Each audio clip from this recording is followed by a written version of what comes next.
Tabo rating. Ordinaryong tabo na nabibili sa mga naglalako ng plastic, 9/10. Ito yung madalas na tabo sa mga bahay. Perfect kasi ito yung water capacity, yung handling. Kaso bagsak siya sa durability, madalas nababasag agad yan pag pinalo sa'yo ng mama. O kaya naman pag nabitawan mo kasi may sabon yung kamay mo, kaya dumulas, so nabasag na, di ba? So ipapalo pa sa'yo ng mama mo yan, kaya lalong mababasag. Putol na galon, 9/10. Ganito yung mga tabo sa kubeta sa school, di ba? Tapos may malaking galon na kulay blue na laging umaapaw yung tubig. Pagdating sa water capacity, tsaka durability, panalo yan, pang matagalan yan kahit mabagsak yan habang may lamang tubig, hindi yan mabubutas. Kaso minsan pinuputol nila yung yung hawakan mismo, so walang hawakan siya. Kaya pag binubuhat yan na may lamang tubig, madalas dumudulas yan sa kamay, kaya bagsak yan sa handling. Kagaya ng gear oil, 8/10. Ito yung mini version ng pinutol na galon. Okay yung durability nito, matibay. Okay din sa handling kahit walang hawakan yan kasi hindi naman dumudulas agad yan sa kamay mo kasi magaan lang naman kasi talaga yan. Kaso bagsak sa water capacity kasi maliit lang to eh. Tsaka pag maghuhugas ka ng puwet, ilang salok pa yung gagawin mo kasi nga konti lang yung tubig na nadadala niya.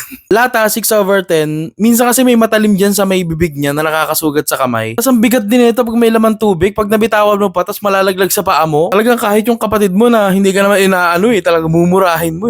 Garapon, 4/10. Bagsak yan sa durability at handling kasi masakit sa kamay yung dulo niya nakakahiwa. Madalas nagamit dyan yung garapon ng stick Collapsible na tabo, 10/10. Same lang ng rating nito doon sa ordinaryong tabo kasi pareho lang naman sila eh. Perfecto sa capacity, sa handling, sa durability. Plus may rubber parts siya na pwede mong itupi paloob para mapaliit mo siya at madala mo sa mga travel nyo, di ba? Yung magta-travel ka, tas may dala kang maleta, tapos i-check ng security yung maleta mo. Tapos pagbukas na may dala kang tabo.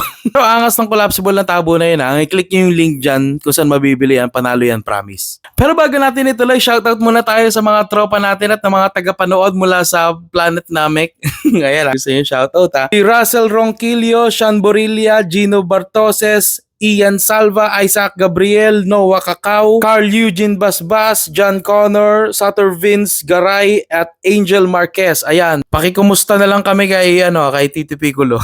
Tabo na bao, 7/10. Nakagamit pa ako ng ganito nung bata pa ako, lakas maka-traditional, pero wala na ako nakikitang gumagamit na ito kahit sa mga probinsya, wala na din masyado nito. Mga Homo Luzonenses pa yung nag-imbento kasi niyan. Pichel na ginawang tabo, 6/10. Gamit lang to kapag magsasaling ka ng tubig sa timba mula doon sa drum kasi ang dami ng malalagay na tubig yan eh. So ang hirap gamitin nito pag maghuhugas ka ng puwet kasi hindi yan kaya ng one hand action lang.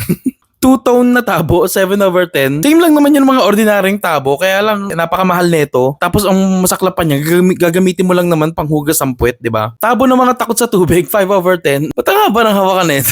Yan siguro gagamitin mong tabo pag sasamahan mo yung classmate mo na tumae, tapos tinulungan mo siya maghugas ng puwet. Ayan, ganyan. Kaya hawak mo para malayo ka sa splashback. Tabo na kawayan, 4/10. Mga taong gubat or mga taga-bundok lang yung gumagamit nito. Pwede mo din yung gawing baso, di ba? Pagkatapos mong gamitin panghugas ng puwet, uminom ka na rin dyan. Pero naalala ko nag-camping kami sa Boy Scout dati, nakagamit kami ng ganyan. Tapos diyan kami nagsaing ng kanin. Tapos nung kinain namin, lasang gas. Pero wala kaming choice kundi kainin yun. At dyan na nagtatapos ang ating episode today. Alam nyo na ang gagawin kung gusto nyo magpa-shoutout, nasa comment section lang. So let's go.